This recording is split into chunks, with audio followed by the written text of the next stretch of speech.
I hope everyone's doing well today. A lot going on for everybody I know, so I appreciate everyone who might be hanging out today. Looks like we got a request in. Is Maynard, whenever you're ready, go ahead and approve that, and we'll get you in here, and we'll have a fun little discussion today. There he is. Hey, how's it going? Yeah, it's going pretty well. How about yourself? Hey, I'm doing all right. I'm doing all right. It's good to finally actually be able to interact with you virtually in person, I guess, as close as we can get to actual interaction these days. Exactly, right, exactly. It's the new normal, as they say, right? Yep, yep, definitely. So we got some people joining in, obviously some of your followers and some of my followers, because everyone gets notified this is happening. And later on, I'll be posting this to Instagram TV too. So before we dive into that, though, since it'll pretty much live on my account, can you let everyone know who you are and what you do?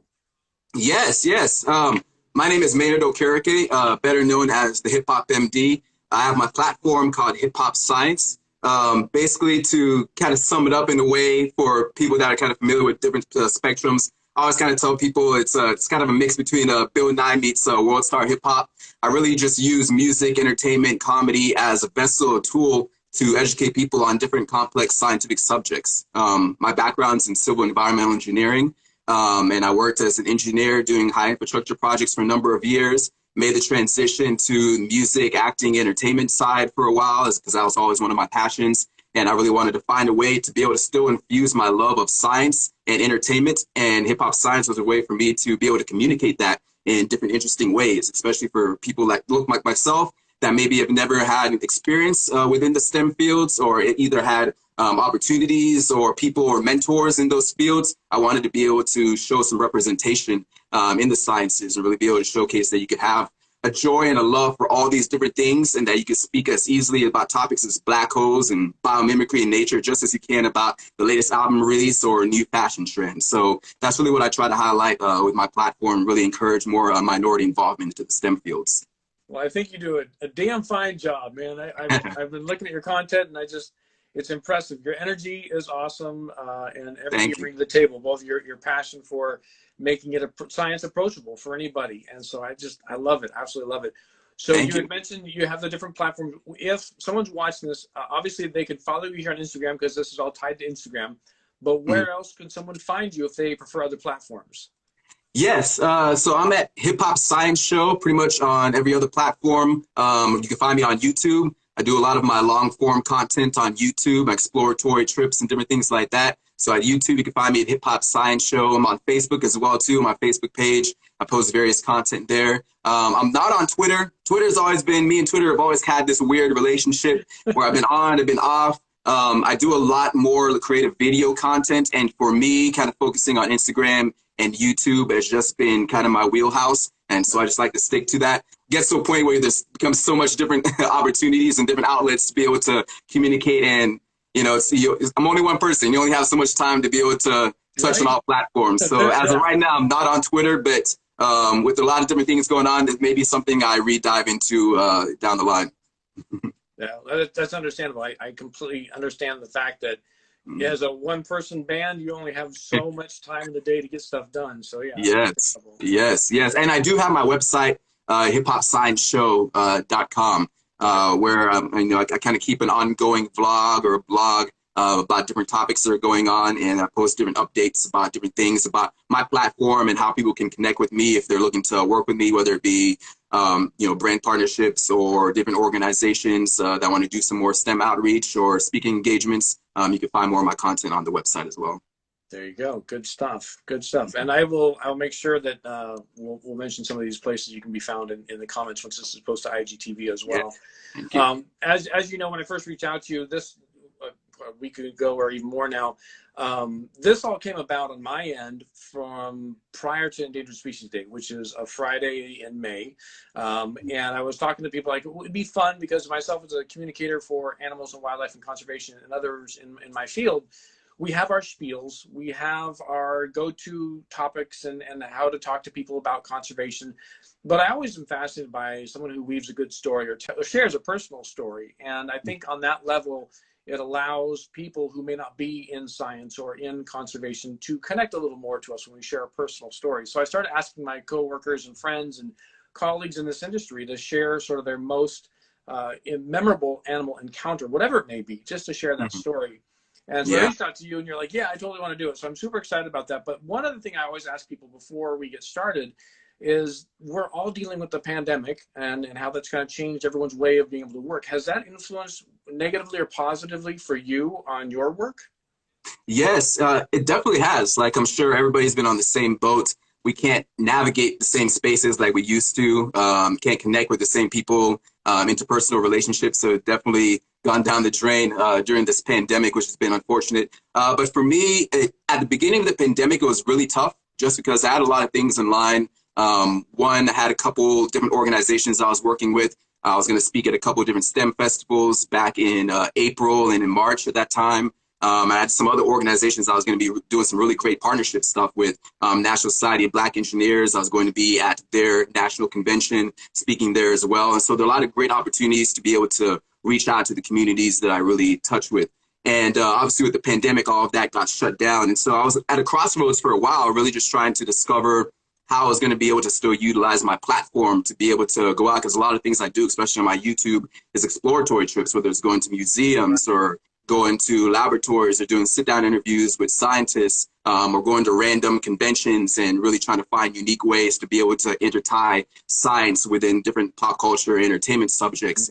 And so with obviously nothing going on as far as live events, I wanted to find more unique, I had to find more unique ways to be able to do my outreach. And so it's definitely impacted me. But I think once I started to see some of the work that other science communicators were doing and seeing all the resources that were available to me, just being online, having different things like Instagram for us, so like we're doing right now, being able to connect, and then obviously all the virtual tools, you know, thank God for technology, the ability to be able to connect with people that are halfway across the world has definitely opened up more ideas and more creative elements, which I've definitely been utilizing now, whether it's doing virtual interviews, you know, things like we're doing right now, or doing seminars for Earth Day. Me and Tracy Panera, Inspector Planet, we had a whole huge Earth Day event, and we brought in a bunch of different science communicators and scientists, and we just did it all through Zoom. And we even had live music, had some entertainers there performing, and we talked on all areas of climate change and different things affecting our planet. And it was really great just to be able to have that interaction. A lot of people tuned in, and it was great. We were able to use our platforms. And so I think we've all been in the stage where we've had to kind of retool and find different interesting ways to be able to still communicate. And so I've definitely been in that boat. But the more I've been in it now, 3-4 months in that we're in now, I think it's been really, really cool just seeing the opportunities that are still available and the way that we can still connect virtually with people. So the transition's been tough, but I think it's been influential. Well, good. I'm glad that, and it seems for a lot of science communicators, it kind of along what you were saying, at first was kind of like, I had these things I was going to go do and these talks I was going to give, these events, but then it was, thankfully, like you said, for technology, being able to make that pivot then to leveraging what we have available to us to still reach out to an audience, still educate, still inspire. So I'm glad to hear that, at least for you, you've been able to make that pivot as well and been able to be creative with it too at the Earth Day event. That's wonderful. Yeah, sure. Now, you know, and so that segues into the question of this whole reason of doing this, and then we'll talk some more on the other side of it. But share with us, you know, your most memorable animal encounter. Yes. I think for me, it kind of comes twofold and actually fits in really well with what we just talked about, making this transition. I've always been, you know, an animal lover, and I think for me, even specifically personally, I've always been more of a habitat lover in a way, which I think is really unique. I always had this fascination for environments and different ecosystems, whether it's, you know, going to a riverbed or a marsh, or in the forest. And even if I don't see wildlife, just observing these spaces the animals exist in and the different things you can find in these spaces. And a recent thing that I really feel could really connect with a lot of people is something I started doing in this quarantine stage. I started doing this backyard science series. So obviously we're not in a position where we can go out and explore the world around us. Parks were closed, beaches were closed, and you can't just go out and just enjoy nature as we normally do. And so I wanted to find a way that we could still explore, but in the comfort and the safety of our homes. And so started this #backyard science series where I was just exploring all the different amazing scientific wonders, whether it be environment, whether it be plant life, different things that are right here in our backyards. And for me, I'm here in North Hollywood, California, and I'm in a pretty urban area right here. I'm pretty much in the arts district, so a lot of buildings, a lot of complexes, restaurants, different things around us here. So I don't have the opportunity to be out, out in the midst of nature like I would love. There's not a river running through my backyard or huge habitats all around me. It's, it's definitely an urban jungle for sure. And so I thought it was going to be really, really difficult to be able to do that as far as really being able to discover wildlife around me, and really be able to discuss it in interesting ways. And I just started thinking small, I started kind of exploring like, pill bugs that were just in the front yard area. And at that time, when I first started doing this series, it was still raining out here. So the weather was definitely a little more moist and damp, hadn't gotten, the 80, 90-degree weather that we're in now. And so I was discovering pill bugs and slugs and other different things that are around us. And I remember one night I was walking, I took my dog out to the front yard to go use the bathroom. And I noticed this like worm-like creature just kind of peering through the grass. And I was like, it looked like a worm from afar, but I was like, that's a huge worm. I have to take a deeper look at that. And I noticed, and it started kind of scurrying pretty fast. I'm like, oh, that's not a worm. And I really looked at the time when I saw it, I didn't get a close enough look to really be able to identify what it was, but I knew it wasn't a worm. I was like, this is something else that's not a worm-like creature. I was like, I have to find what this creature is. I was so baffled. And so the next day, literally, I spent hours in the front yard area, just going through the grass and going through the little plants and trees and garden areas. I was there trying to see if I could locate it. Couldn't find it. Spent 2-3 days trying to search for this. And then one night, I just went and explored under a log. There was a tree that had fallen a while back, and there was just a little stump piece. And I was actually able to move it out of position. And I started exploring there, and I found it. And it ended up being a garden slender salamander. And for me, it was pretty amazing. One, just being in this urban jungle that I am, this concrete jungle that I'm in, you don't expect to find just amphibians just lurking around here. And it was incredible just to be able to see a species that I didn't even think existed right in this area. And so to be able to find a garden slender salamander literally in my front yard was absolutely amazing. And I was able to do some more research and tag in my iNaturalist app and make sure I specified it right, because there was definitely a confusion between that and the black-bellied salamander. They look very, very similar, have like similar body shapes and everything like that. But I was able to identify that it was a garden slender salamander.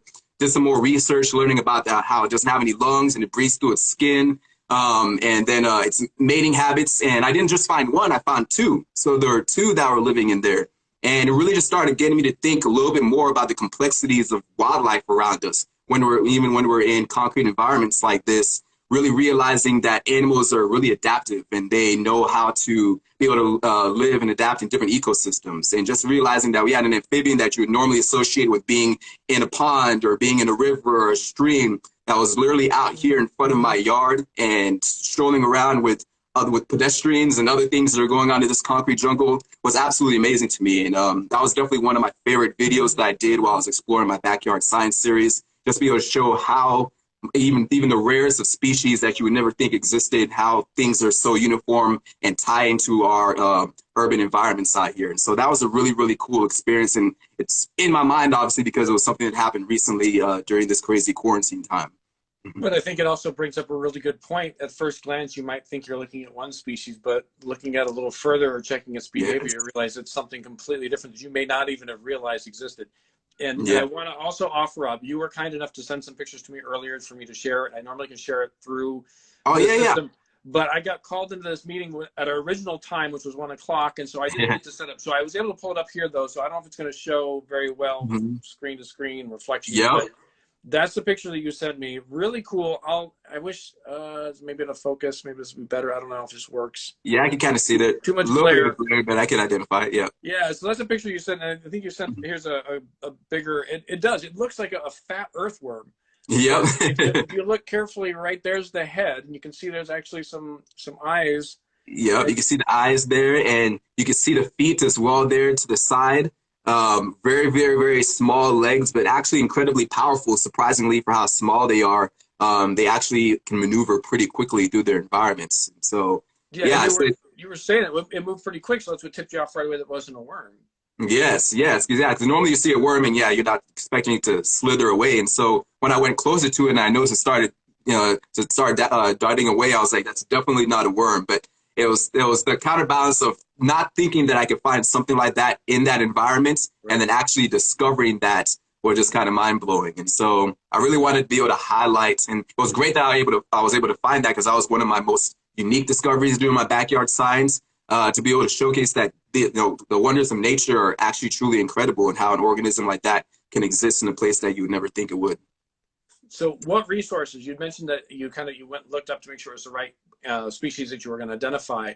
Mm-hmm. For the average person who's decided they're going to do some backyard science as well, or something similar, what resources would you recommend they get started with to be able to then look at or to make sure and confirm they're looking at a certain species?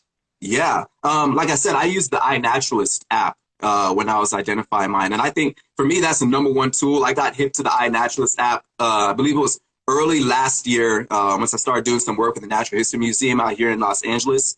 They had a Nature Fest event, and I was able to connect with some of the people there that do some iNaturalist work. And I think that's a great tool. One, because it lets everybody be citizen science. There's a big movement with citizen science, with being able to explore environments and ecosystems around us and learning how we can better take care of these environments, especially within urban ecosystems that we live in. So the iNaturalist app lets everybody be able to be a hands-on scientist. And it's great for actual scientists that are doing work in the field because, one, it gives them data that they need to be able to see where these animals are existing, the numbers that are out there, the health of these animals, and to be able to see how far they're reaching. And so when you post that information on the iNaturalist app, it does more than just image that's just there or just a way to identify. It's a way to be able to get more data, to be able to track organisms, and to be able to help scientists in their research. So even a simple thing like me discovering that in there is really great because maybe there hasn't been a discovery with a garden center salamander in the North Hollywood area for, who knows, a number of years or months or whatever. And so they may think that their habitats are being pushed out, which they are actually with all this urban development going on. It gives scientists a better understanding of where these ecosystems are and how these animals are surviving in these different environments. And so iNaturalist is definitely number one. It's easy to use, it's intuitive, and you could just sit and explore and see other discoveries that people right in your own neighborhood are making. Yeah, and to your point too, it not only is something really good for you as a tool to learn, but then when you mark that found data, that's a very valuable tool for scientists and for research. It goes towards the citizen science concept where you can empower others to explore and find, and that data can be then used for studies either this year, next year, or whenever. So that's very, very valuable stuff. That's very Yes, cool. yes, definitely, definitely.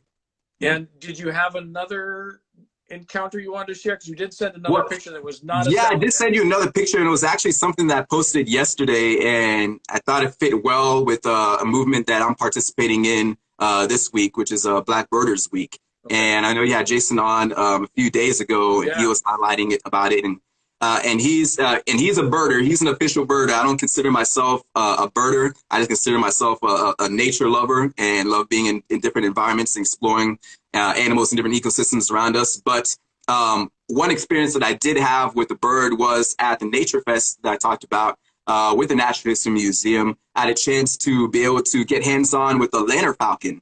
And I sent you a picture there, and I think you might have that one.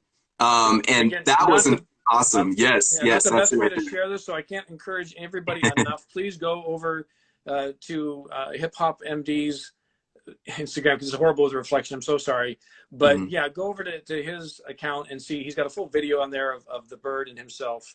But yeah, I'm sorry, this does not do it justice. So Yeah, if you go on my page, on my story, it was from yesterday. I highlighted my experience there with it. And like I said, I do a lot of exploratory trips. So I go around to different events and I vlog, capture different things that are going on. And at the Nature Fest, they had a bunch of different nature enthusiasts and people that are in really specialty fields. You had people that did work with mollusks. You had people that did work with marine worms. And then we had some people that were in falconry. And so they brought out a couple birds. There was a great horned owl that was out there, and they had the lantern falcon. And I got a chance to hold the lantern falcon. And we also did little speed tests with the lantern falcon too, which was pretty amazing. They can fly up to speeds of about 90 miles per hour. and they're close. And another thing that ties in what Jason spoke about a couple days ago with the peregrine falcon, they're very close cousins with the peregrine falcon. Yep. They don't have as much of a wide range as far as globally as the peregrine falcon does. They're mostly identified within Asia, Europe, and Africa. But it's a really it's for its size. It's an incredibly powerful bird. Super long talons. And one really cool thing about that, and a lot of other birds of prey, is that birds actually have what you would call teeth. It's kind of little serrated sections of their beaks, so they're not just poking at stuff, but they actually have the ability to be able to tear, because they have to pluck through feathers and be able to rip apart a bird that they're eating or a different animal. But that bird is incredibly powerful. Maynard falcon was absolutely amazing, and it was a rush just being able to actually physically hold it. They had blinders on it because, one, is for its own protection, because a lot of people around, you want to make sure that you don't scare the bird or set the bird off in different ways or irritate the bird or agitate the bird, and so they put the mask on. But we took the mask off and we did a little speed test.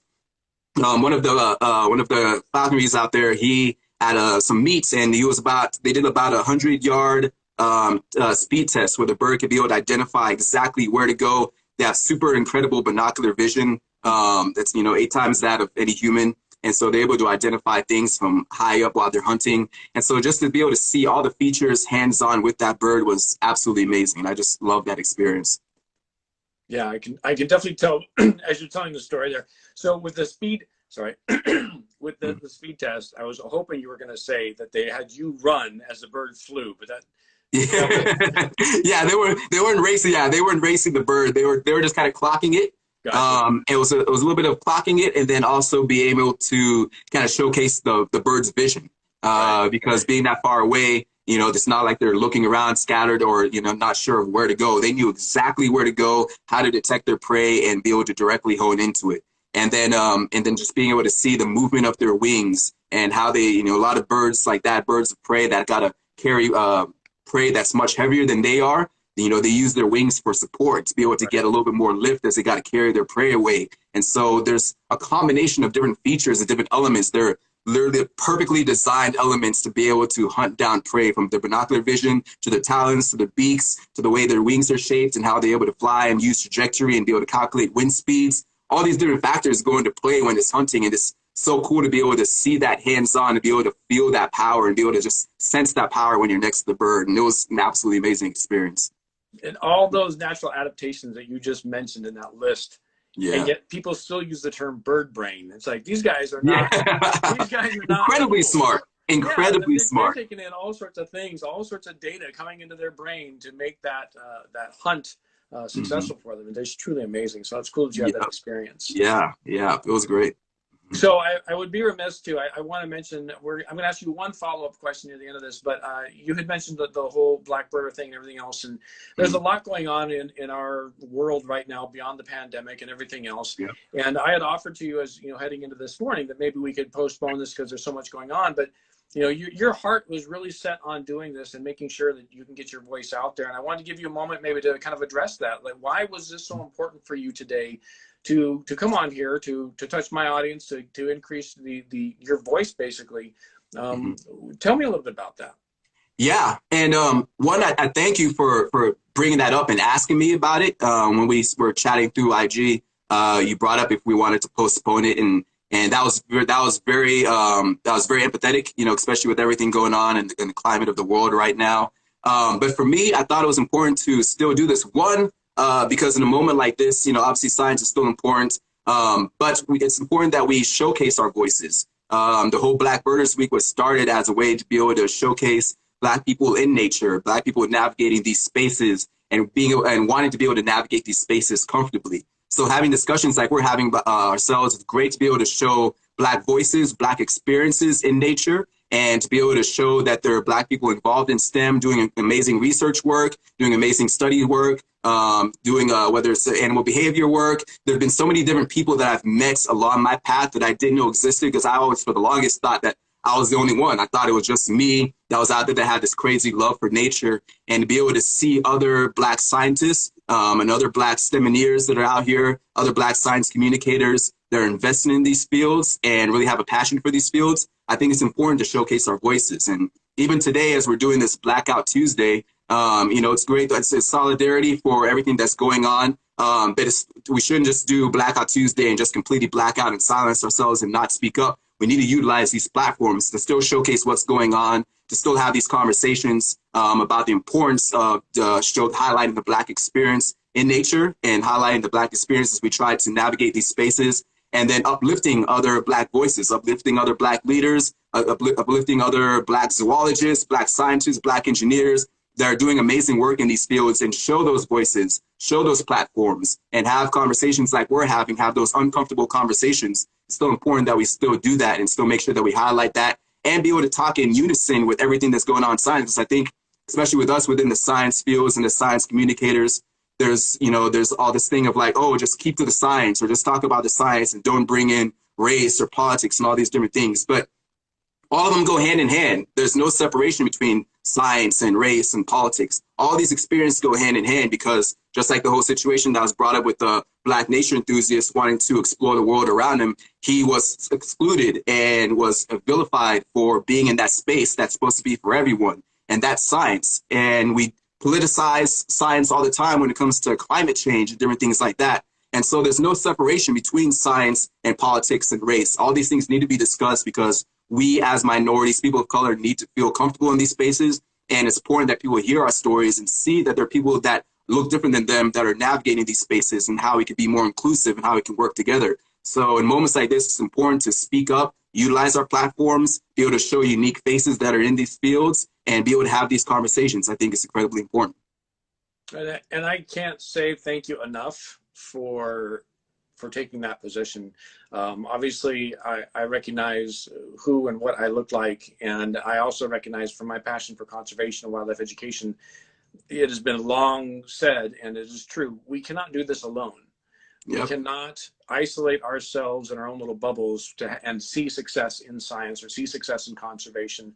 And so it's when we raise each other up and raise our voices up, or when we shut up and let others speak and give voice to it, is when we see the most success. So thank you for moving forward with your passion and your mission on what you're trying to do. I really appreciate that, and glad that yeah, although I definitely wanted to offer the opportunity to postpone, I'm glad you went ahead and said, no, this is important. So thank you.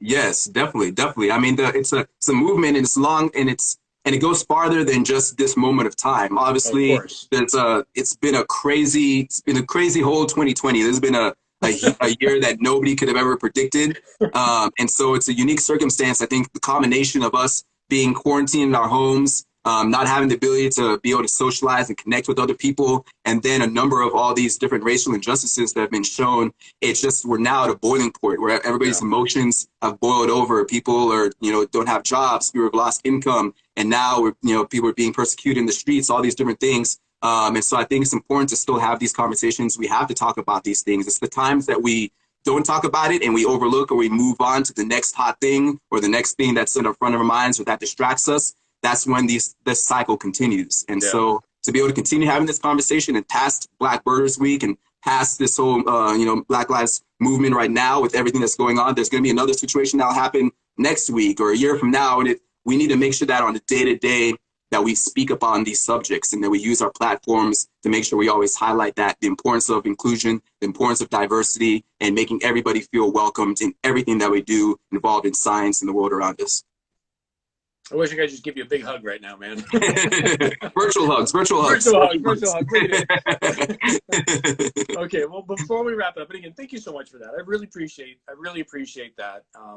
But it's just one of those things where there's just so many layers to it right now, and yet we also recognize the importance of still doing what we're doing and modeling what we're doing and showing up, and so I appreciate that.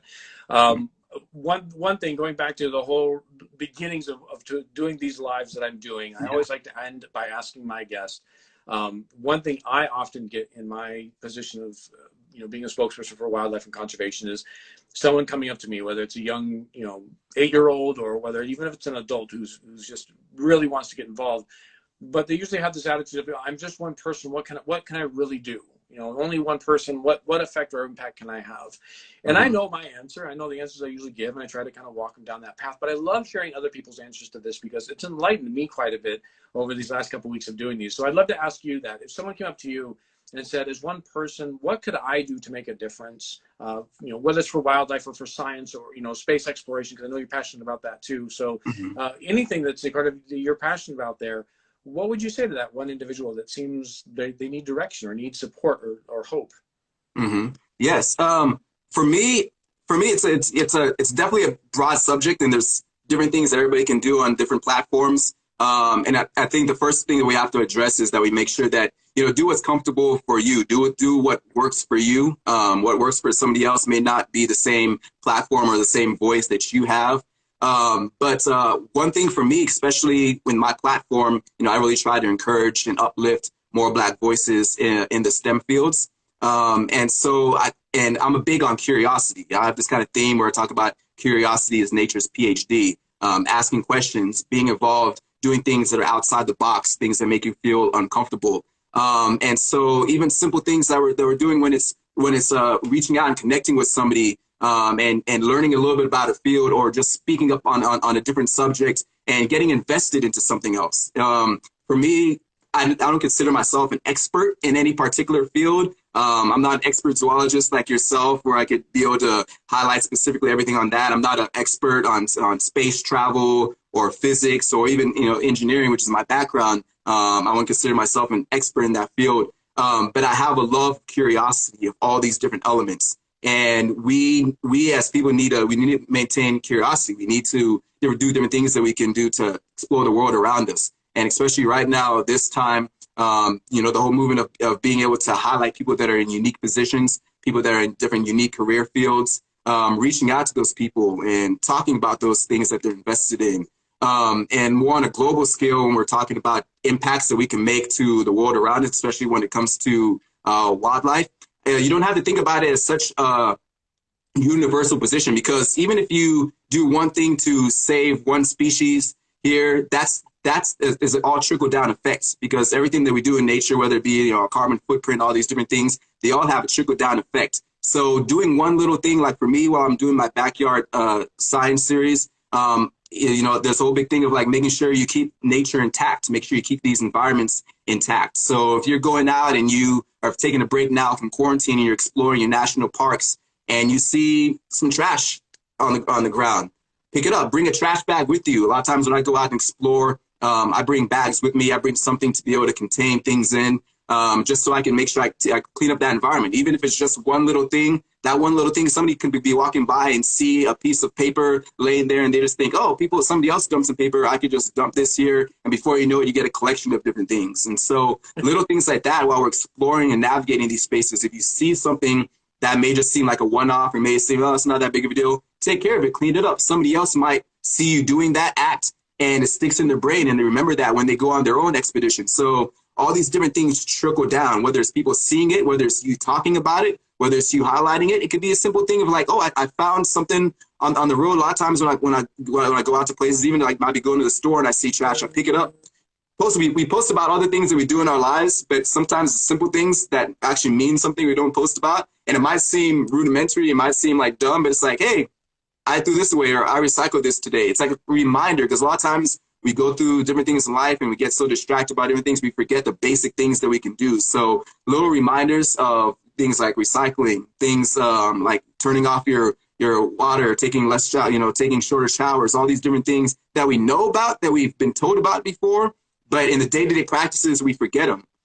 It's really just taking those moments, taking that extra time to highlight those different things and sharing it, using these platforms to share those different things that you're doing. I think it could go a long way, and it really just showcases all the different abilities that we have as individuals to make more of a global impact. I love it. And that's exactly one of the big things I think we lose sight sometimes in the world, where we feel like we as an individual are facing these insurmountable numbers of whatever it may be, global climate change or pollution or whatever, poaching, whatever it may be, that you as one individual picking up that trash, it does have an impact. Mm-hmm. And the one individual leaving trash, that also has an impact the other way. So you really bring up a good point that each individual definitely can make a big difference in simple little acts in their own area. And I also like that curiosity part of it that you mentioned at the beginning. Sometimes that's just it. Just the answer is just stay curious, because your curiosity will drive you to learn more and take action. So I love it. Good stuff. Yeah, it'll Good stuff. open you up to new worlds and open your mind to different subjects that you didn't know about. And the more education that we're all able to get, because we're all still learners, we all still learn every day. No matter how high level of a scientist you are, you could be some neuroscientist, some rocket scientist, doing all these studies. We all have different things that we can learn about the world around us, about ourselves. And so it's never stop learning, be inquisitive and ask those questions and stay involved. And the world becomes your oyster, and you literally have access to things that you never knew existed right around you.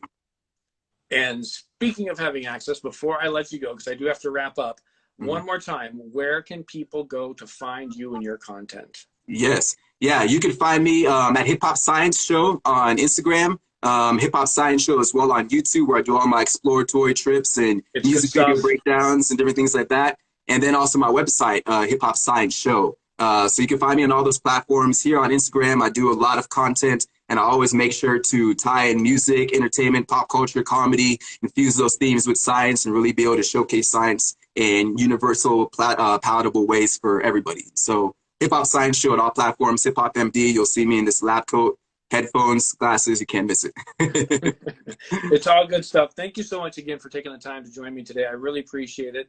And keep up the good work. I love your content, man. Yes, thank you so much. And so glad to connect with you. And I look forward to keeping in touch. And hopefully down the line, as we get to a new normal, we find a way to stay connected. Absolutely, man. Absolutely. You better believe it. Yes. All right. I'll go ahead and sign you off, and then I'll sign off to my audience. Have a good one. Take care. Bye.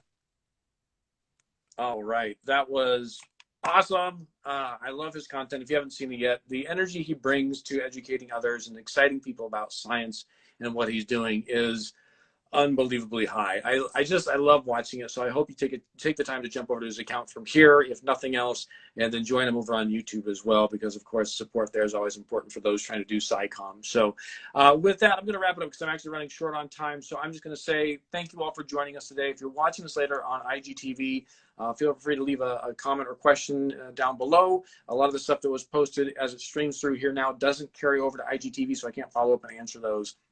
So if you want to, go right ahead and check that out. And other than that, I'm just going to say, hey, everybody, stay healthy, stay safe, and please, please, please take care of yourself. A lot of people are counting on you, whether you realize it or not.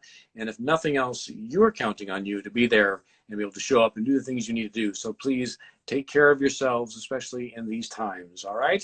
So with that, have a good one, everybody.